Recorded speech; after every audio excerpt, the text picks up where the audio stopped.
India alert, जुर्म के खिलाफ आवाज।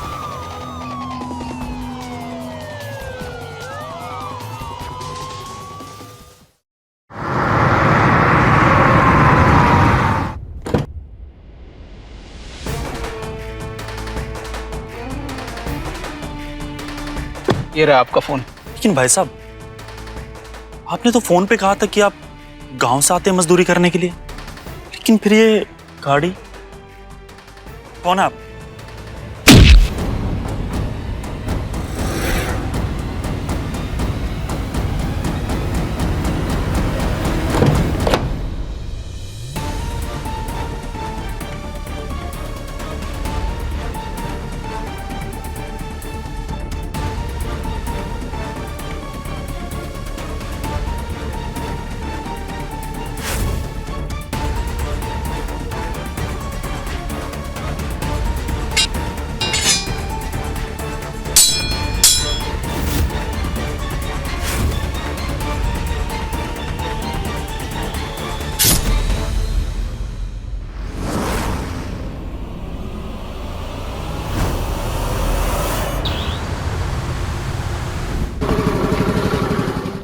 बस बस बस।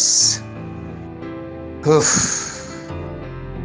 सुरेंद्र भाई साहब, एक बात पूछूं? हाँ पूछो ना। 30 साल हो गए आपकी शादी को, आप आज भी भाभी का जन्मदिन नहीं भूलते? कैसे कर लेते हैं? भाई पत्नी है मेरी वो, और पत्नी का जन्मदिन कभी नहीं भूलना चाहिए। यही तो मजेदार बात है भाई साहब, कि पत्नी है फिर भी। अच्छा कल अपना प्रोग्राम है, भूलना मत। ठीक है भाई साहब, चकना मैं ले आऊंगा, आप जाइए वरना फूल मुरझा जाएंगे। चल।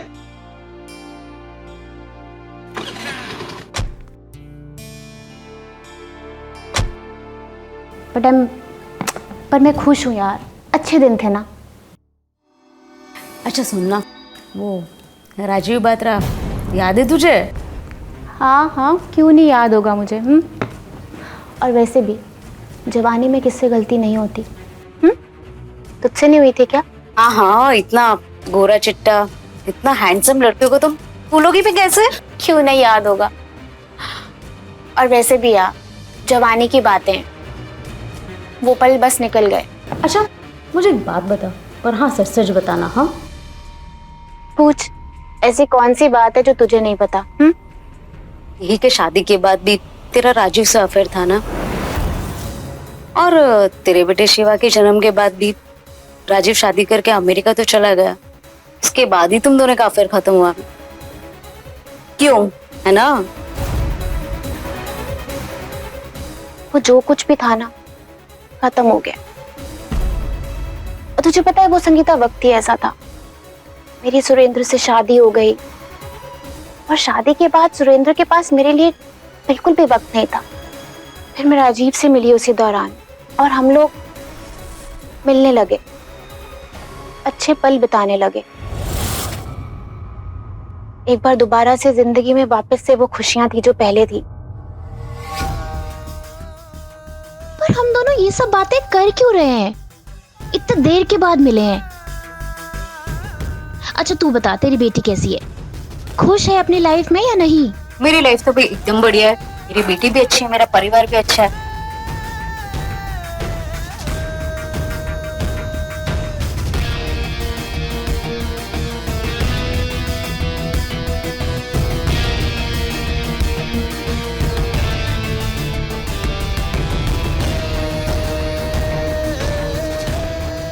तीस साल हो गए आपकी शादी को, आप आज भी भाभी का जन्मदिन नहीं भूलते? कैसे कर लेते हैं?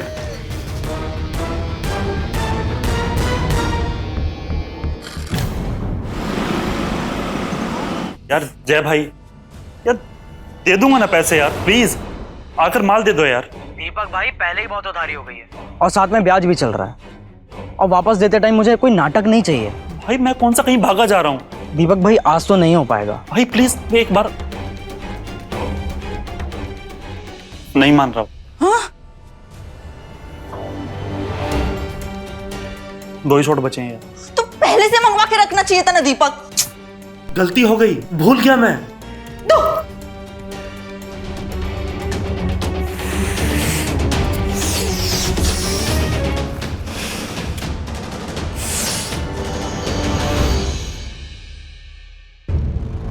आपसे एक बात पूछूं? आप मेरे जन्मदिन पे हर बार मेरे लिए गुलाब लेके आते हैं, इस बार क्यों नहीं लेके आए? इस बार भी लाया था, लेकिन देखा तो फूल मुरझाए हुए थे, इसलिए दिया नहीं तुमको। चलो कोई बात नहीं। अच्छा आपको पता है आज संगीता आई थी, हम दोनों ने बहुत सारी बातें करी, मेरे बारे में, आपके बारे में, हमारे बारे में, बहुत सारी पुरानी बातें करी। अच्छी बात है, पुरानी बातों को याद रखना चाहिए। अच्छी बात। पारुल मुझे नींद आ रही है, प्लीज लाइट बंद कर दो।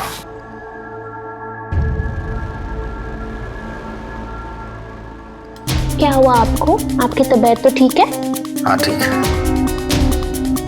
बस सोना चाहता हूं मैं, तुम भी सो जाओ।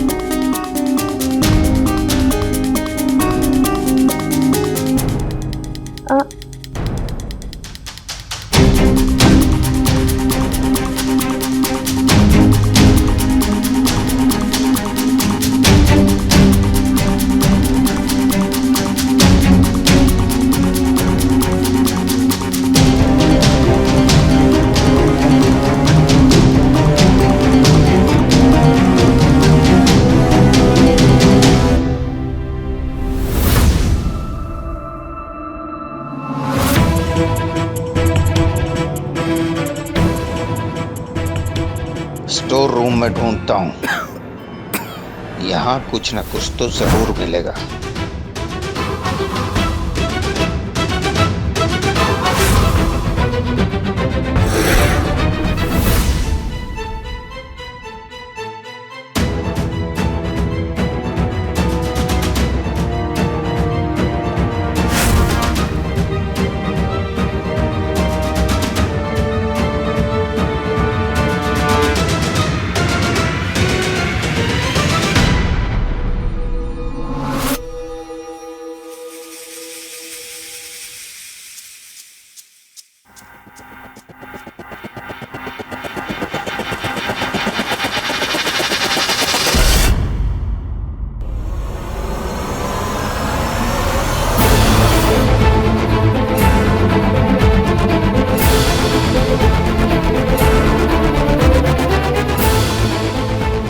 जुलाई 1986 तुमको अपनी फोटो भेज रहा हूँ। जैसे ही कॉलेज खत्म होगा तुम अपने घर वालों से बात कर लेना, और हाँ अपनी एक फोटो भेज देना। आई लव यू, तुम्हारा राजीव।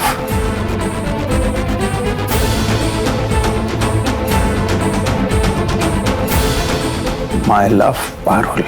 जब से मैंने आपको देखा है उसी दिन से मैंने अपना I love you Parul, your love Rajiv Batra.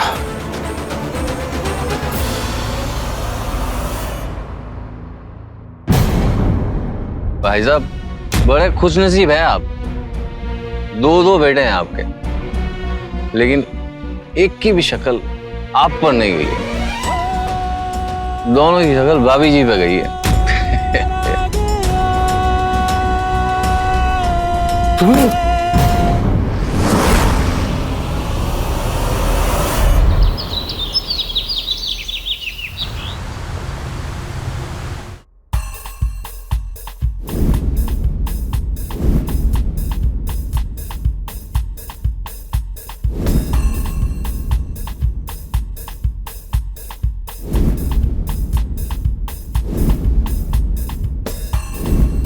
अरे मम्मी कितनी योगा करोगी? चलो ना, राधा नाश्ता लगा रही है। तुम चलो बस मैं आ रही हूँ। और पापा किधर है? पता नहीं, हर रोज की तरह गए होंगे टहलने के लिए। अभी तक तो आ जाते हैं वो। रुक गए होंगे राजेश अंकल से बात करने के लिए। चलो बस मैं आ गई, 2 मिनट।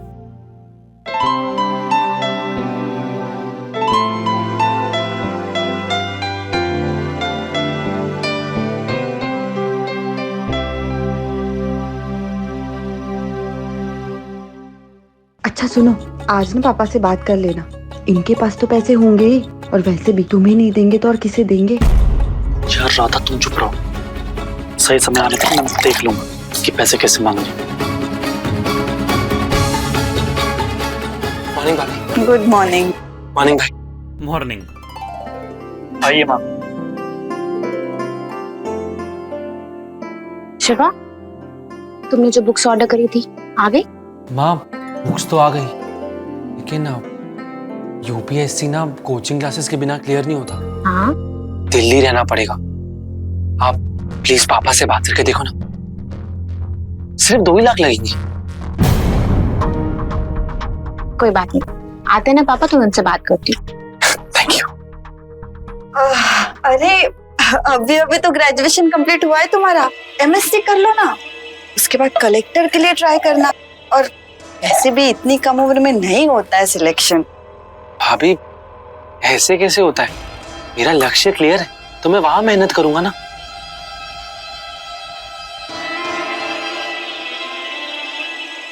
शिवा, राधा तेरी भाभी है और वो अच्छे से जानती है कैसे क्या करना चाहिए।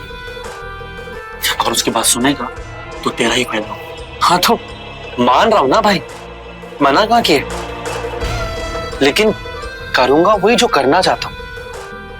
लेकिन ठीक है ना दीपक, शिवा को डिसाइड करने दो वो कहाँ से कोचिंग लेना चाहता है और कब लेना चाहता है। Let him decide that. जी माँ। और पापा आते हैं ना शिवा तो मैं उनसे बात करती हूँ। Thank you. पर पापा रह कहाँ गए? सुबह वॉक पर गए थे, मैंने आते वक्त देखा भी था, शायद वॉशरूम में होंगे। 2 बेटे हैं आपके, लेकिन एक की भी शक्ल आप पर नहीं, दोनों की शक्ल भाभी जी पे गई। पापा ब्रेकफास्ट रेडी, आ जाइए, मम्मी बुला रही है।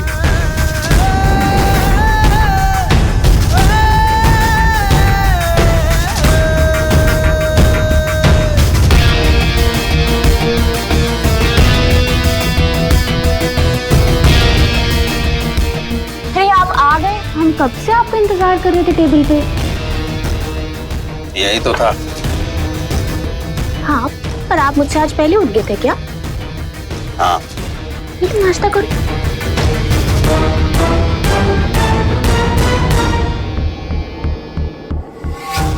क्या हुआ पापा, ऐसे भी देख रहे? सुनिए, सब ठीक है?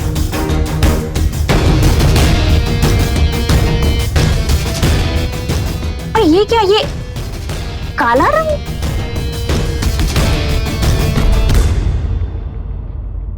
दीपक, शिवा, मेरे साथ आओ। पापा क्या हुआ? बोला ना मेरे साथ आओ।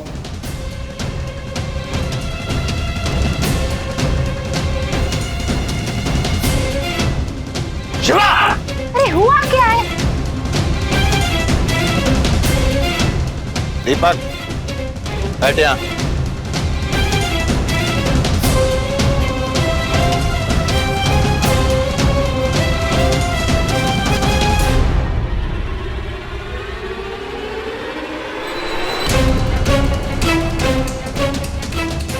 चलो वहां बैठ, बैठो वहां बैठ। मुझे कुछ कोई बताएगा ये चल क्या रहा है? हर चीज तुमको बता के नहीं होगी, समझी ना? चुप रहो, बैठ शिवा।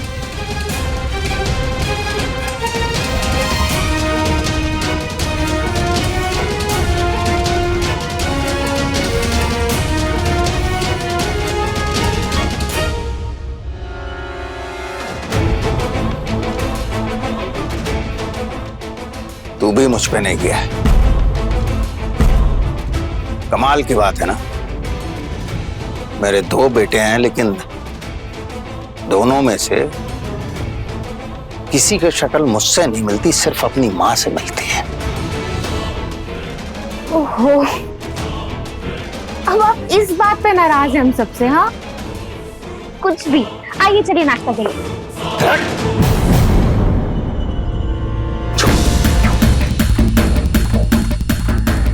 अब समझ में आया मुझे, इन दोनों की शक्ल मुझसे क्यों नहीं मिलती। मेरा रंग इन दोनों के रंग जितना साफ नहीं है ना, हैं? एक और टेस्ट करना पड़ेगा। कैसा टेस्ट पापा? चुप रहे बिल्कुल।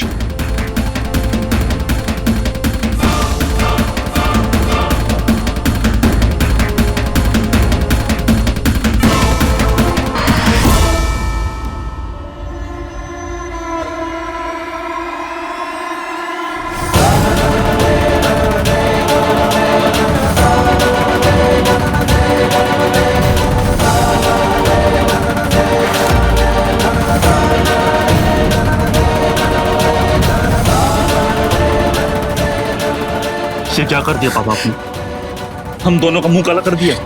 ये करना जरूरी था। देख देख, अब इन दोनों का रंग मेरे रंग जैसा हो गया। रे इतना काला तो मैं भी नहीं हूं, लेकिन ठीक से देख के बता मुझे, अब ये मेरे बेटे लग रहे हैं कि अभी भी सिर्फ तेरे ही बेटे लग रहे हैं? बोल। मुझे कुछ समझ नहीं आ रही, आप कहना क्या चाहते? आपने कोई नशा वशा तो नहीं किया? हाँ, आप नशे में है ना? आप नशे में है ना? हाँ, है मुझे नशा। बोल क्या कर लेगी? चल शिवा, पापा का दिमाग सटिया गया। कमाल है ना यार, आज एक बाप अपने बेटों का मुंह काला करने पे तुला है। चल शिवा। मुझे कुछ समझ नहीं आ रहा, आप क्या बात कर रहे हो? मुझे कुछ समझ नहीं आ रहा।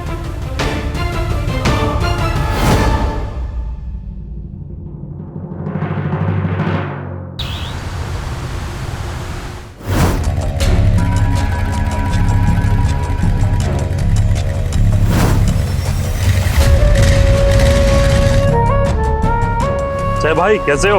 बस बढ़िया।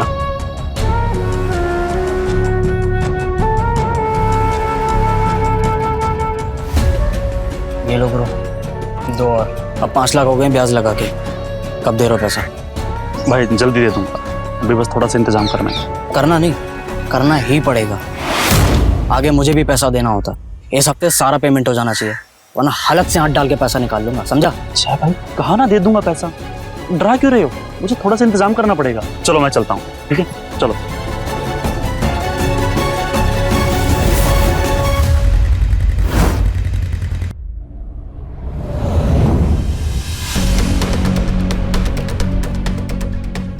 मेरे मम्मी पापा मेरी शादी सुरेंद्र नाम के ऐसे आदमी से कर रहे हैं जिसे मैं जानती तक नहीं, आज तक देखा नहीं।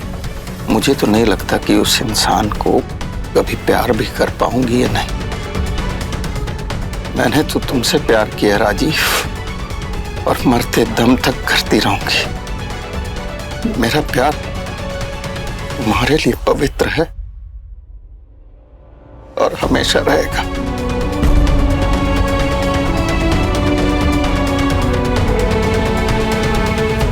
कैसा खेल खेली है तू पारुल मेरे साथ।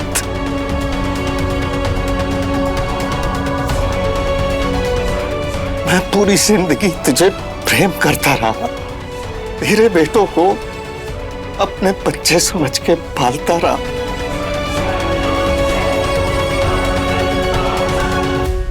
बहुत बड़ा धोखा दिया तूने मुझे, बहुत बड़ा धोखा दिया।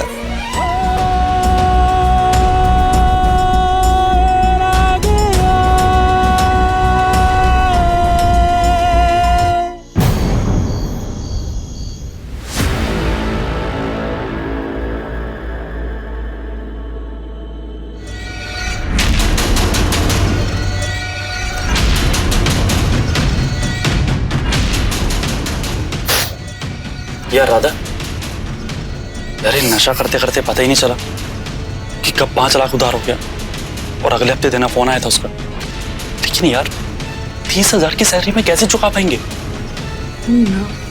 दिमाग तो है ही नहीं तुम्हारे पास। सुबह को तुम्हारे पापा क्या कह रहे थे?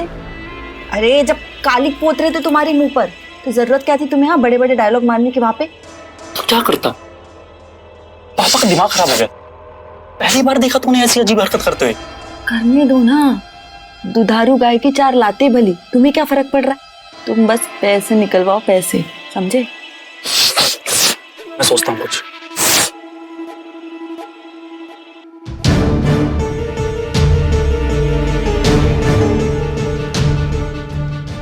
मुझे पता है राजेश, अपनी जिंदगी की पूरी कमाई इन 2 बच्चों के पढ़ाई लिखाई, उनके शौक पूरा करने में लुटा दी।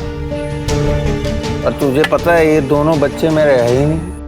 भाई साहब परेशान मत होइए, गलतफहमी नाम की भी कोई चीज होती है। क्या गलतफहमी? मैंने अपने कानों से सुना है। आंखें तो मेरी अब खुली हैं राजेश।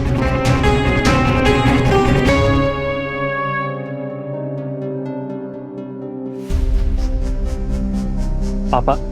बोलो क्या बात करनी है? पापा वो मुझे कुछ पैसों की जरूरत थी। क्यों? इस घर में फ्री में रहते हो, खाने पीने का सारा खर्चा मैं उठाता हूँ, सैलरी मिलती है हर महीने, फिर क्यों चाहिए पैसे? वो पापा, एक दोस्त के साथ नया बिजनेस शुरू करने वाला हूँ, बस थोड़ी सी इन्वेस्टमेंट है। निकलो यहाँ से। पापा सुन तो लो। मेरे पास और पैसे नहीं है तुम लोग पे लुटाने के लिए, समझे ना? इस घर में रहने दे रहा हूँ, वही बड़ी बात है। आपसे तमीज से बात कर रहा हूँ, आपको समझ में नहीं आ रहा। अभी आप जिंदा हैं, कल मर जाएंगे। उसके बाद तो आपकी सारी प्रॉपर्टी आपके बच्चों के नाम होगी ना? बस पापा बस। बच्चा हूं तो इसका मतलब ये नहीं आप कभी भी हाथ उठाएंगे। हाथ मेरा भी उठ सकता है। दीपक, ये क्या चल रहा है? इधर आओ। क्या बदतमीजी है? भूल गया ये तेरे पापा है?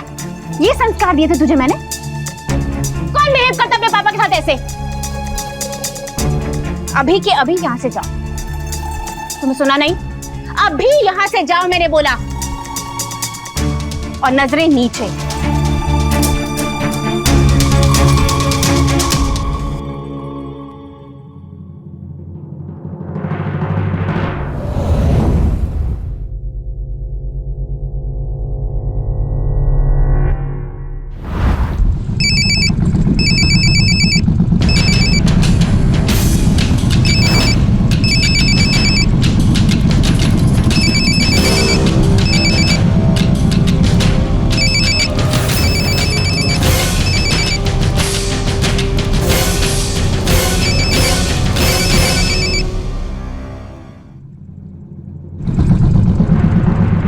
हेलो भानु भाई।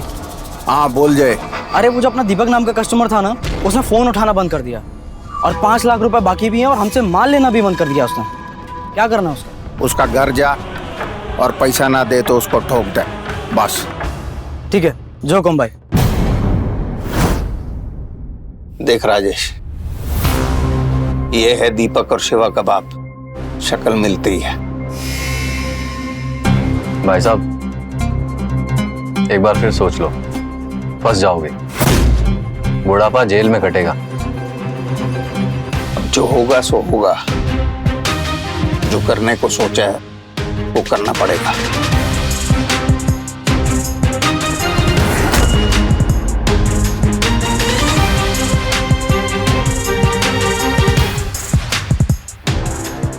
ठीक है भाई साहब, जैसी आपकी मर्जी। आपके हर फैसले में आपका छोटा भाई आपके साथ।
ठीक बात रहा, याद है तुझे?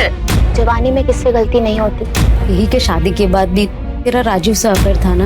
आई लव यू, तुम्हारा राजीव। दो बेटे हैं आपके, लेकिन एक की भी शक्ल आप पर नहीं गई, दोनों की शक्ल भाभी जी पे गई है।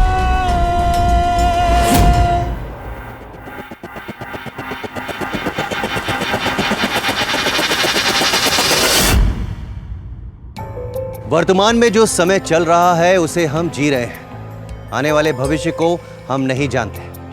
भविष्य की सिर्फ एक उम्मीद वर्तमान के साथ जुड़ी हुई है, लेकिन भूतकाल यानी कि गुजरा हुआ समय ये कभी नष्ट नहीं होता।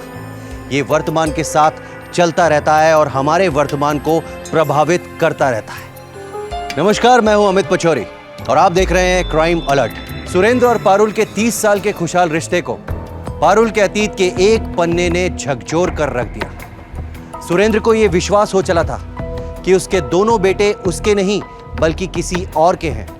हालांकि यह केवल उसके दिमाग में चल रहा वो विचार था जो उसको विचलित कर रहा था। सच क्या था वो नहीं जानता था, लेकिन जो उसने देखा, पढ़ा, सुना, उसके आधार पर उसने अपनी पत्नी के प्रति राय कायम कर ली। रिश्ते के भंवर में सिर्फ पारुल और सुरेंद्र ही नहीं बल्कि उनके साथ साथ उनके 2 बेटे भी फंसे थे। इनके जीवन में जो भी होने वाला था उसका उन पर भी प्रभाव पड़ने वाला था। क्या सुरेंद्र का शक सही था? अब देखना यह है कि शक के कारण शुरू हुई सच्चाई की यह तलाश किस अपराध का ताना बाना बुनने वाली थी। आइए देखते हैं।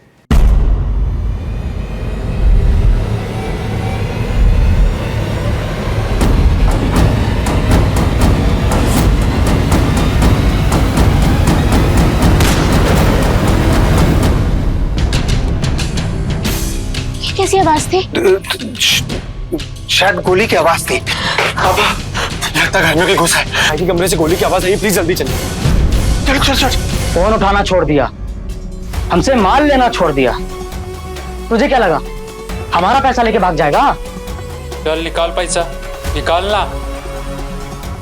जय भाई, ऐसी कोई बात नहीं है, मैं आपको पैसा देने ही वाला था। ऐसा है ना, अब जो कुछ है अभी दो।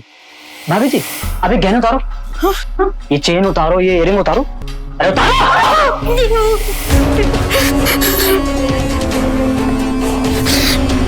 चल।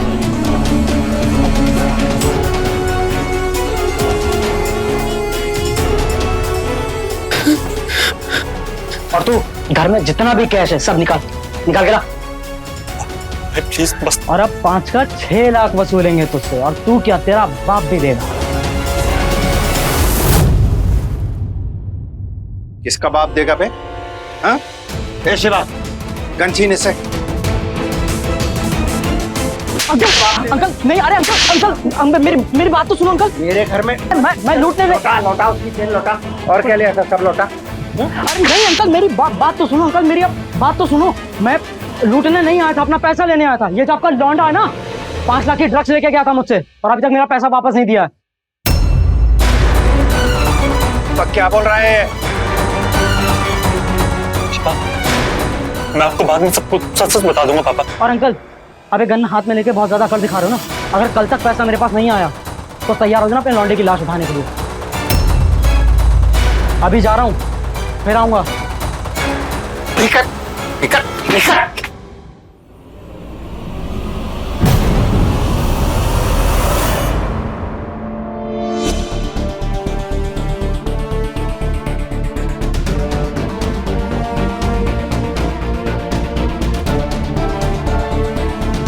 पापा,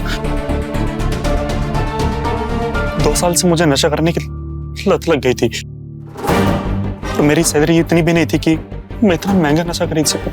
इसलिए बस उधार करने लगा। करते करते पता ही नहीं चला कि कब 5 लाख रुपए हो गए। और मुझसे गलती होगी पापा, प्लीज पापा मुझे एक बार माफ कर दो। मैं कसम खाता हूँ आज के बाद कोई नशा नहीं करूंगा पापा। पापा एक बार पैसा दे दो, वरना वो लोग मुझे मार देंगे पापा। प्लीज पापा, प्लीज पापा। प्लीज देखिए ना, मैं मानती हूँ कि दीपक की बहुत बड़ी गलती है और इस गलती की कोई माफी नहीं बनती। इस वक्त इसे बचाना हमारे लिए बहुत जरूरी है। तो वो लोग इसको मार देंगे। आखिर ये सब हमारा और हमारे बच्चों का ही तो है। हमारा नहीं, सिर्फ मेरा। इस घर में जो कुछ भी है सिर्फ मेरा है। और जो पैसे मेरे पास बचे हुए हैं ना, उनमें से इस नशेड़ी को 1 रुपया नहीं देने वाला मैं। इसने नशा किया है ना तो खुद भरेगा। सुनिए तो। पापा, आपसे एक बात पूछ सकता हूं? ये गन कहां से आई आपके पास? ये गन ना सेफ्टी के लिए रखी है, और आज इसी गन की वजह से तेरी जान बची है।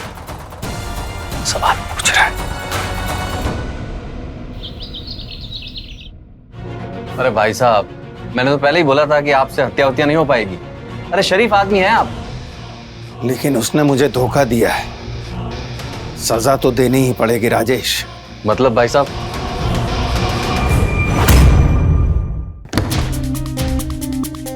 अरे आप वापस आ गए? हाँ यार, मैं मोबाइल भूल गया अपना। जरा देखना अंदर रूम में तो नहीं है। हाँ मैं देख, ये मैं रिंग करके देखती हूँ ना, पता चल जाएगा। हाँ देखो जल्दी।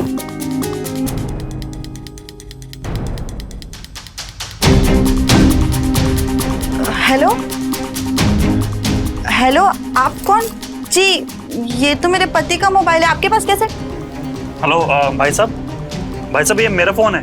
कहाँ से बोल रहे हैं आप? भाई साहब, ये मोबाइल मुझे लिंक रोड पे गिरा हुआ मिला, मैं उठा लिया। भाई साहब देखिए, मेरा मोबाइल वापस कर दीजिए, इसमें ज़रूरी नंबर्स हैं। हाँ, आ जाइए अब।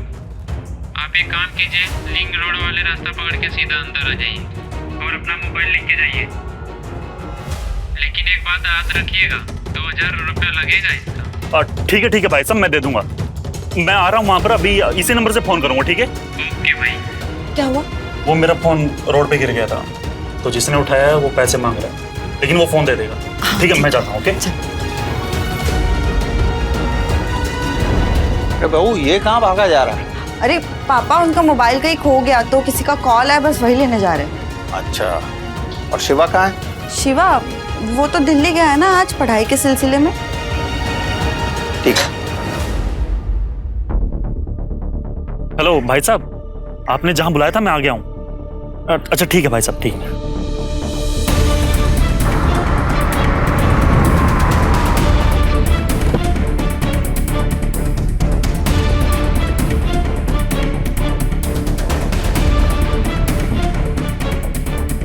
ये रहा आपका फोन। वो आपको पैसे देने हैं ना? हाँ 2000। लेकिन भाई साहब, आपने तो फोन पे कहा था कि आप गांव से आते हैं मजदूरी करने के लिए, लेकिन फिर ये गाड़ी, कौन है आप?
सर, ये सुपारी लेने वाले इसी तरीके से मारते हैं ताकि कोई भी आदमी कैसे भी बच ना पाए। बताइए सर, बेचारे की गर्दन ही अलग कर दी। 2 दिन हो गए, लेकिन अभी हमारे हाथों में कोई ऐसा सुराग या सबूत नहीं लगा जिसकी वजह से हम कातिल तक पहुंच सके।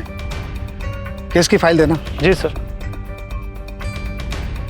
ये काम रघु का ही है, उसके बारे में कुछ पता चला? नहीं ना सर, अब तक कुछ पता नहीं चला, लेकिन हाँ जल्दी पकड़ा जाएगा। चलो, रघु जब मिलेगा तब मिलेगा, लेकिन जो अभी मिला है वही हमें चाहिए था। जी सर। चलो।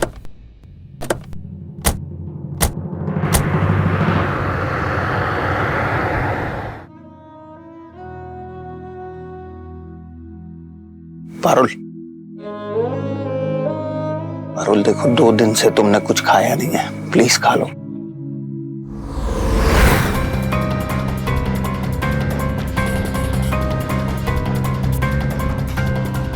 इंस्पेक्टर साहब, कुछ पता चला कि किसने दीपक को? पता तो चल गया है,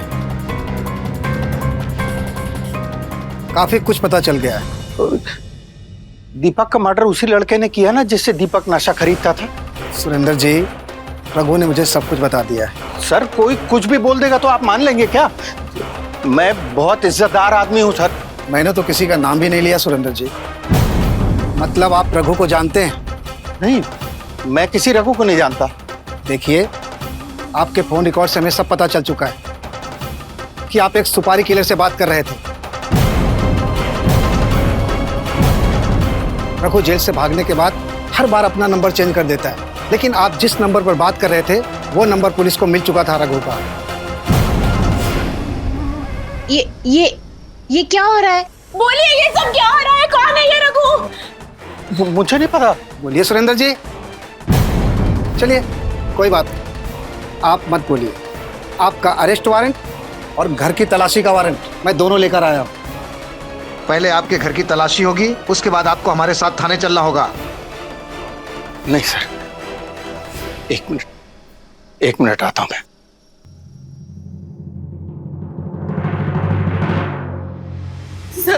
सर प्लीज बोलिए ना, किसने मारा है मेरे दीपक को? प्लीज सर बताइए ना।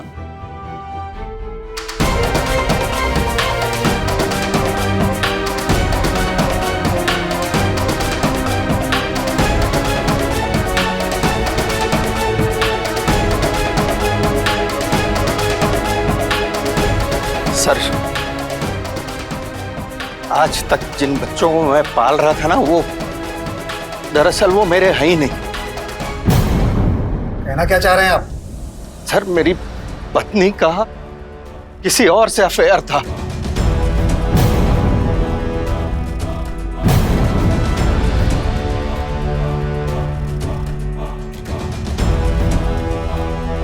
ये देखिए सर, इस आदमी को देखिए और मेरी शक्ल देखिए सर, मेरा रंग देखिए, मेरे बच्चों की शक्ल और उनका रंग देखिए सर। कहीं से लगते हैं मेरे बच्चे, क्योंकि ये मेरे बच्चे हैं ही नहीं सर। ये राजीव और पारुल के बच्चे हैं सर। मेरी पत्नी ने मुझे धोखा दिया है और इसलिए आपने अपने बेटे दीपक को मार डाला। हाँ,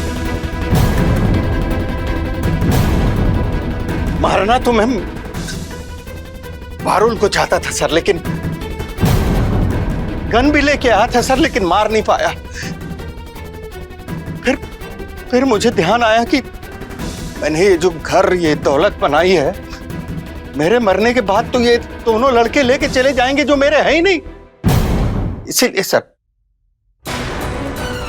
लेकिन उसने मुझे धोखा दिया है, सजा तो देनी ही पड़ेगी राजेश। मतलब भाई साहब? मतलब मैं हत्या कर नहीं सकता, पर करवा तो सकता हूं ना। ये काम सुपारी दे के भी हो सकता है। भाई साहब, मतलब आप भाभी जी के नाम की सुपारी दोगे? नहीं, पहले दीपक मरेगा। इन दोनों लड़कों का मरना बहुत जरूरी है, और उसके बाद पारुल को ऐसी मौत मरवाऊंगा ना कि सबको लगेगा कि अपनी मौत मरी है वो। मतलब अभी सिर्फ दीपक? हाँ। तुम किसी सुपारी किलर को जानते हो? जानता हूँ भाई साहब, रघु नाम का है एक, अपना काम करके ही छोड़ता है। उसके बाद रघु से बात हुई, 4.5 लाख रुपए कैश दिए मैंने और 50,000 रुपए बाद में देने की बात हुई थी। आपने घर से ही दीपक का फोन ले लिया था। क्यों किया आपने ऐसा, क्यों? क्योंकि मेरा बेटा नहीं था वो।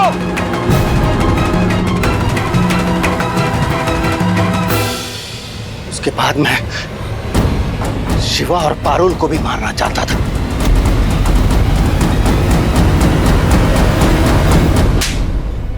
ये तुमने क्या कर दिया?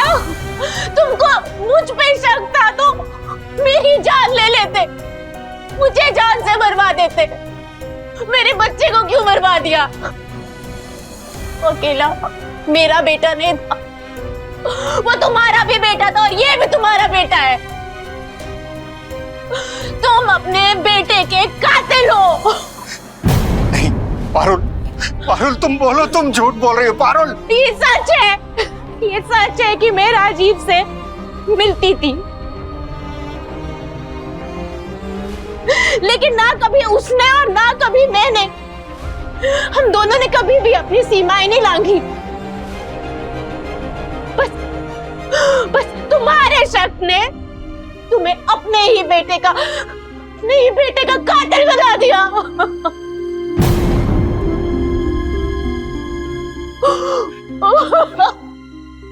मेरा बच्चा मरवा दिया। सुरेंद्र जी, आपको हमारे साथ चलना होगा। कांस्टेबल, अरेस्ट कर लो इसे।